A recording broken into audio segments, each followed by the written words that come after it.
ದಾವಣಗೆರೆ ಜಿಲ್ಲೆಯ ಜಗಳೂರು ತಾಲೂಕಿನ ಹುಚ್ಚಂಗಿಪುರ ಗ್ರಾಮದಲ್ಲಿ ಕುಡಿಯುವ ನೀರಿನ ಸಮಸ್ಯೆಯನ್ನು ತಾಲೂಕು ಆಡಳಿತ ಪರಿಹರಿಸದಿದ್ದರೆ ದಾವಣಗೆರೆಯ ಜಿಲ್ಲಾಧಿಕಾರಿಗಳ ಕಚೇರಿವರೆಗೂ ಪಾದಯಾತ್ರೆ ನಡೆಸುವ ಮೂಲಕ ಪ್ರತಿಭಟನೆ ನಡೆಸಲಾಗುವುದು ಎಂದು ಬಿಜೆಪಿ ಮಂಡಲದ ಉಪಾಧ್ಯಕ್ಷ ಧರ್ಮನಾಯಕನವರು ಪಟ್ಟಣದ ಪತ್ರಿಕಾ ಭವನದಲ್ಲಿ ಸುದ್ದಿಗೋಷ್ಠಿ ಮೂಲಕ ಎಚ್ಚರಿಕೆ ನೀಡಿದ್ದಾರೆ. ಇದೇ ವೇಳೆ ಸುದ್ದಿಗೋಷ್ಠಿಯನ್ನು ಉದ್ದೇಶಿಸಿ ಮಾತನಾಡಿದ ಅವರು, ದಿದ್ದಗಿ ಗ್ರಾಮ ಪಂಚಾಯಿತಿ ವ್ಯಾಪ್ತಿಯ ಹುಚ್ಚಂಗಿಪುರ ಗ್ರಾಮದಲ್ಲಿ ಪ್ರತಿ ವರ್ಷ ಕುಡಿಯುವ ನೀರಿನ ಸಮಸ್ಯೆ ಉಲ್ಬಣಗೊಳ್ಳುತ್ತದೆ. ಆದರೆ ಶಾಶ್ವತವಾಗಿ ಪರಿಹರಿಸುವ ಪ್ರಯತ್ನ ತಾಲೂಕು ಪಂಚಾಯಿತಿ, ಕುಡಿಯುವ ನೀರಿನ ಇಲಾಖೆ, ಗ್ರಾಮ ಪಂಚಾಯಿತಿಗಳು ಸಂಪೂರ್ಣ ವಿಫಲವಾಗಿದೆ ಎಂದು ಆರೋಪಿಸಿದರು. ಇನ್ನು ಗ್ರಾಮದಲ್ಲಿ ಸುಮಾರು 5,000ಕ್ಕೂ ಹೆಚ್ಚು ಜನಸಂಖ್ಯೆಯನ್ನು ಹೊಂದಿದೆ. ಇದರಲ್ಲಿ ಬಹುತೇಕ ಎಸ್ಸಿ ಎಸ್ಟಿ ಸಮುದಾಯಕ್ಕೆ ಸೇರಿದ ಜನರೇ ಹೆಚ್ಚಾಗಿರುವ ಹಳ್ಳಿಯಲ್ಲಿ ಕಳೆದ 4 ತಿಂಗಳುಗಳಿಂದಲೂ ಕುಡಿಯುವ ನೀರಿಗಾಗಿ ಜನರು ಸಾಕಷ್ಟು ತೊಂದರೆ ಅನುಭವಿಸುತ್ತಿದ್ದಾರೆ. ಪಿಡಿಒ ರಾಘವೇಂದ್ರ ಅವರ ಗಮನಕ್ಕೆ ತಂದರೂ ಪ್ರಯೋಜನವಾಗುತ್ತಿಲ್ಲ. ಕರೆ ಮಾಡಿದರೆ ಸ್ವೀಕರಿಸುವುದಿಲ್ಲ, ಕೈಗೆ ಸಿಗುವುದಿಲ್ಲ. ಇಂತಹ ಅಧಿಕಾರಿಗಳು ಬೇರೆಡೆ ವರ್ಗಾವಣೆ ಮಾಡಿ ಹೊಸ ಪಿಡಿಒ ನೇಮಕ ಮಾಡಿ ಎಂದು ಅಧಿಕಾರಿಗಳಿಗೆ ಆಗ್ರಹಿಸಿದ್ರು. ದಿದ್ದಗಿ ಗ್ರಾಮ ಪಂಚಾಯತ್ ವ್ಯಾಪ್ತಿಯ ಹುಚ್ಚಂಗಿಪುರ ಗ್ರಾಮದಲ್ಲಿ ಅತಿ ಹೆಚ್ಚು ಜನಸಂಖ್ಯೆ ಇರತಕ್ಕಂಥ ಊರು ಹುಚ್ಚಂಗಿಪುರ ಗ್ರಾಮ.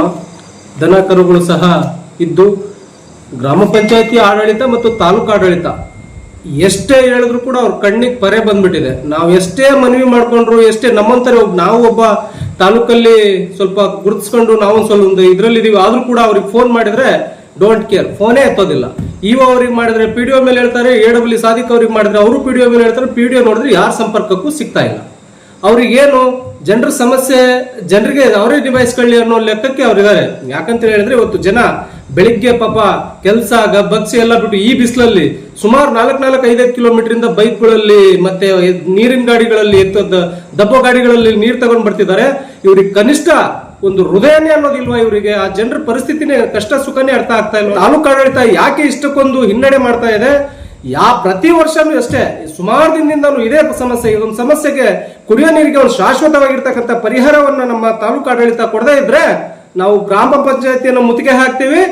ಗ್ರಾಮ ಪಂಚಾಯತಿಯನ್ನು ಮುತ್ತಿಗೆ ಹಾಕ್ತೀವಿ, ನಮ್ಗೆಲ್ಲಾದ್ರೂ ಅಲ್ಲೂ ಕೂಡ ನ್ಯಾಯ ಸಿಗದೆ ಇದ್ರೆ ತಾಲೂಕ್ ಪಂಚಾಯತಿ ಮುತ್ತಿಗೆ ಹಾಕ್ತೇವೆ. ಇಲ್ಲಿಂದ ಪಾದಯಾತ್ರೆ ಸೀದಾ ದಾವಣಗೆರೆಗೆ ಹೋಗಿ ಜಡ್ಪಿ ಆಫೀಸನ್ನು ಕೂಡ ನಾವು ಮುತ್ತಿಗೆ ಹಾಕ್ತಕ್ಕಂಥ ಕೆಲಸವನ್ನ ಮಾಡ್ತೇವೆ. ಯಾಕಂತ ಹೇಳಿದ್ರೆ ಬೆಳಿಗ್ಗೆ ಎದ್ರೆ ನೀರಿಂದ ಪ್ರಾರಂಭ ಆಗ್ತಕ್ಕಂಥ ಜೀವನ ಇವತ್ತು ನೀರಿಗೋಸ್ಕರ ಇವತ್ತು ಹೋರಾಟವನ್ನು ಮಾಡ್ತಕ್ಕಂಥ ಪರಿಸ್ಥಿತಿ ಬಂದ್ಬಿಟ್ಟಿದೆ. ಈ ಹಿಂದೆ ಸ್ವತಂತ್ರಕ್ಕಾಗಿ ಹೋರಾಟ ಮಾಡಿದ್ರು, ಅಟ್ಲೀಸ್ಟ್ ಈಗ ಕುಡಿಯೋ ನೀರಿಗೆ ಹೋರಾಟ ಮಾಡ್ತಕ್ಕಂಥ ಪರಿಸ್ಥಿತಿ ಈಗಿನ ತಾಲೂಕು ಆಡಳಿತ ತಂದ್ಬಿಟ್ಟಿದೆ. ಇದಕ್ಕೆ ಶಾಶ್ವತವಾಗಿರ್ತಕ್ಕಂಥ ಪರಿಹಾರವನ್ನ ಕೊಡದೇ ಇದ್ರೆ ಆ ಪಿಡಿಒ ಜನರ ಸಂಪರ್ಕಕ್ಕೆ ಸಿಗಲ್ಲ. ಅಂತಹ ಪಿಡಿಒಗಳನ್ನ ಯಾಕೆ ಇಟ್ಕೊಂಡಿದ್ದಾರೆ ಅಧಿಕಾರಿಗಳು? ಅವರಿಂದ ಏನಾದ್ರು ಆದಾಯ ಇದೆ ಅಂತ ಇಟ್ಕೊಂಡಿದಾರೋ, ಮತ್ತೊಂದಕ್ಕೆ ಇಟ್ಕೊಂಡಿದಾರೋ? ಯಾರ ಸಂಪರ್ಕಕ್ಕೆ ಸಿಗಲ್ಲ ಅಯ್ಯಪ್ಪ, ಯಾರು ಫೋನ್ ಮಾಡಿದ್ರು ಫೋನೇ ಸಿಗಲ್ಲ. ಸೊ ಇಂಥವ್ರನ್ನ ಯಾಕೆ ನೀವು ಕೆಲಸದಿಂದ ಅವ್ರನ್ನ ವಜಾ ಮಾಡಿ ಬೇರೆ ಯಾರು ಒಳ್ಳೆ ಕೆಲಸಗಾರನ ಹಾಕಿ, ಹೃದಯ ಇರುವಂತವ್ರನ್ನ ಹಾಕಿ, ಜನರ ಕಷ್ಟ ಸುಖವನ್ನ ನೋವನ್ನ ಅರ್ಥ ಮಾಡ್ಕೊಳ್ತಕ್ಕಂಥ ಒಬ್ಬ ಗ್ರಾಮ ಪಂಚಾಯತಿ ಅಭಿವೃದ್ಧಿ ಅಧಿಕಾರಿಗಳನ್ನ ಹಾಕ್ಬೇಕು. ತಾಲೂಕು ಆಡಳಿತ ಎಲ್ಲೋ ಒಂದ್ ಕಡೆ ಎಡುತ್ತಾ ಇದೆ.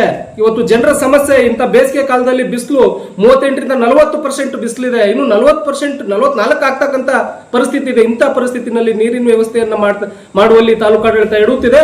ಇವ್ರು ಎಚ್ಚೆತ್ಕೊಂಡು ಮುಂದಿನ ದಿನಗಳಲ್ಲಿ ಏನಾದ್ರೂ ನಮಗೆ ಕುಡಿಯೋ ನೀರಿನ ಶಾಶ್ವತವಾಗಿರ್ತಕ್ಕಂಥ ಪರಿಹಾರವನ್ನು ಕೊಡದೇ ಇದ್ರೆ ನಾವು ದೊಡ್ಡ ಮಟ್ಟದಲ್ಲಿ ಗ್ರಾಮಸ್ಥರು ಹೋರಾಟ ಮಾಡೋರಿದ್ದೇವೆ. ಧನ್ಯವಾದಗಳು. ಇದೇ ವೇಳೆ ಹೋರಾಟಗಾರ UC ರವಿ ಮಾತನಾಡಿದವರು, ಗ್ರಾಮದಲ್ಲಿ ಬಡವರು ಕೂಲಿಗಾಗಿ ವಲಸೆ ಹೋಗಿ ಬದುಕು ಕಟ್ಟಿಕೊಳ್ಳುತ್ತಿದ್ದಾರೆ. ದೊಡ್ಡ ಗ್ರಾಮವಾದರೂ ಪಂಚಾಯಿತಿಯಿಂದ ಕುಡಿಯುವ ನೀರು ಮತ್ತು ಮೂಲಭೂತ ಸೌಕರ್ಯಗಳಿಂದ ವಂಚಿತವಾಗಿದೆ ಎಂದರು. ಪರಿಶಿಷ್ಟ ಜಾತಿ ಮತ್ತು ಪರಿಶಿಷ್ಟ ಪಂಗಡ ಅತ್ಯಂತ ಹೆಚ್ಚಿನ ಜನಸಂಖ್ಯೆಯಲ್ಲಿ ಇರ್ತಕ್ಕಂಥ ಗ್ರಾಮ ಹುಚ್ಚಂಗಿಪುರ ಗ್ರಾಮ. ಸಾಕಷ್ಟು ಜನ ವಲಸೆ ಹೋಗಿ ದುಡಿದು ತಿನ್ನುವಂತಹ ಪರಿಸ್ಥಿತಿ ಇರ್ತಕ್ಕಂಥ ಗ್ರಾಮ. ಈ ಗ್ರಾಮದಲ್ಲಿ ಅನೇಕ ಬಾರಿ ತಾಲೂಕು ಆಡಳಿತ ಏನು ಪರಿಶಿಷ್ಟ ಜಾತಿ ಪರಿಶಿಷ್ಟ ಪಂಗಡದ ಕುಂದುಕೊರತೆ ಸಭೆಯಲ್ಲಿ ಕರೆದಾಗ ಇದನ್ನ ಪ್ರಮುಖವಾಗಿ ನೀವು ಪರಿಗಣಿಸಬೇಕು ಅಂತೇಳಿ ನಾನು ಕೂಡ ಖುದ್ದಾಗಿ ಅವ್ರ ಹತ್ರ ಈ ಸಮಸ್ಯೆಯನ್ನ ಹೇಳಿದೀನಿ. ಇಲ್ಲಿವರೆಗೂ ಕೂಡ ಯಾವೊಬ್ಬ ಅಧಿಕಾರಿನೂ ಕೂಡ ಈ ವಿಚಾರವಾಗಿ ಈ ಸಮಸ್ಯೆ ಬಗ್ಗೆ ಆಲಿಸಿಲ್ಲ. ಇದು ದೊಡ್ಡ ದುರಂತ ಅಂತ ಈ ಸಂದರ್ಭದಲ್ಲಿ ನಾನಾದ್ರೂ ಕೂಡ ಹೇಳ್ತೀನಿ. ಜೊತೆಗೆ ಕೇಂದ್ರ ಸರ್ಕಾರದ ಒಂದು ಪ್ರಮುಖ ಯೋಜನೆ ಆಗಿರ್ತಕ್ಕಂಥ JJM ಕಳೆದ 5 ವರ್ಷಗಳಿಂದನೂ ಕೂಡ ಮಾಡ್ತಾನೆ ಇದ್ದಾರೆ. ಸುಮ್ಮನೆ ಅಲ್ಲಿ ಬಗುದು ಬಿಟ್ಟು ಒಂದು ರೋಡ್ ಅನ್ನ ಹಾಳು ಮಾಡಿಬಿಟ್ಟು ಹೋಗಿದ್ದಾರೆ. ಇಲ್ಲಿವರೆಗೂ ಕೂಡ ಯಾರೊಬ್ಬ ಅಧಿಕಾರಿಗಳು ಕೇಳಿದ್ರೆ ಗುತ್ತಿಗೆದಾರರ ಮೇಲೆ ಹೇಳ್ತಾ ಇದಾರೆ, ಗುತ್ತಿಗೆದಾರರ ಹತ್ರ ಮಾತಾಡಿದ್ರೆ ಅಧಿಕಾರಿ ಹತ್ರ ಹೇಳ್ತಿದ್ದಾರೆ. ಹಾಗಾಗಿ ಈ ನಿಟ್ಟಿನಲ್ಲಿ ದಯಮಾಡಿ ನಾವು ಬಾರಿ ಇದೊಂದು ಗಂಭೀರ ಸಮಸ್ಯೆ ಇದೆ. ಆಕ್ಚುಲಿ ಪ್ರತಿ ವರ್ಷನೂ ಕೂಡ ನಾವು ಈ ಸಮಸ್ಯೆನ ಅನುಭವಿಸ್ತಾ ಇದೀವಿ. ಈ ಸಮಸ್ಯೆ ಬಗ್ಗೆ ಸಾಕಷ್ಟು ಸರ್ ಹೇಳಿದ್ರು ಕೂಡ ಇಲ್ಲಿವರೆಗೂ ಕೂಡ ಯಾವೊಬ್ಬ ಅಧಿಕಾರಿನೂ ಕೂಡ ಇದಕ್ಕೆ ಆಲಿಸ್ತಾನೆ ಇಲ್ಲ. ಈ ನಿಟ್ಟಿನಲ್ಲಿ ಈ ಸಾರಿ ಹೇಳ್ತಾ ಇದೀವಿ, ಮುಂದಿನ ದಿನಮಾನಗಳಲ್ಲಿ ಏನ್ ನಾಳೆಯಿಂದ ಕೊಳವೆ ಬಾವಿಯಿಂದ ಏನ್ ಖಾಸಗಿಯಾಗಿ ತರ್ತಿರೋ ಏನ್ ಮಾಡ್ತಿರೋ ಗೊತ್ತಿಲ್ಲ, ಟ್ಯಾಂಕರ್ಗಳ ಮೂಲಕ ಜನರಿಗೆ ನೀರು ಒದಗಿಸಿದ್ರೆ ಸರಿ, ಇಲ್ಲ ಅಂದ್ರೆ ನಾಳೆ ಬಿಟ್ಟು ನಾಳೆ ಗ್ರಾಮ ಪಂಚಾಯತ್ ಮುತ್ತಿಗೆ ಹಾಕ್ತಿವಿ. ಅದಾದ್ಮೇಲೆ ಊರಿಂದ ಗ್ರಾಮಸ್ಥರಿಂದ ಎಲ್ಲ ಗ್ರಾಮಸ್ಥರು ಸೇರ್ಬಿಟ್ಟು ಉಚ್ಚಂಗಿಪುರ ಗ್ರಾಮದಿಂದ ತಾಲೂಕ್ ಪಂಚಾಯತಿಗೆ ಪಾದಯಾತ್ರೆ ಮುಖಾಂತರ ತಾಲೂಕು ಆಡಳಿತದ ವಿರುದ್ಧ ನಾವು ಪಾದಯಾತ್ರೆಯನ್ನ ಹಮ್ಮಿಕೊಳ್ತಾ ಇದ್ದೇವೆ.